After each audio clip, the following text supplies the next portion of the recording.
Hello, everyone. I hope all is well. There's a lot of great information out there about how to deal with a fundamental kind of part of any relationship, which is the world of arguments. And arguments happen in any relationship, especially in a marriage. And there's a lot of great information out there, podcasts, videos, books about how to deal with arguments.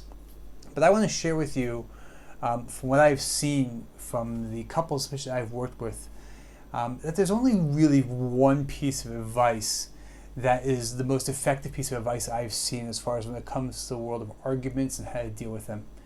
And there should be one thing on your mind when you are engaged in any sort of argument with your spouse. And the only thing that should be on your mind, the only tip you really need to know is how can I get out of this as fast as possible? Because what you will see is that the reality is that nothing productive will ever come out of an argument. Now, it doesn't mean the content being argued about isn't important. It doesn't mean the matter should be swept under the carpet. It doesn't mean you should just look beyond this issue. Things have to be spoken about, and difficult things have to be dealt with.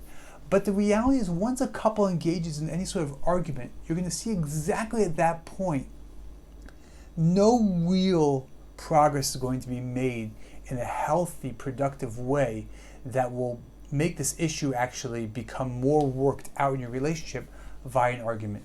And what we often see is that when we engage in an argument, when we get deeper into an argument, that not only do we lose sight of what we were originally arguing about, but usually the impact on many other parts of our marriage can be quite drastic.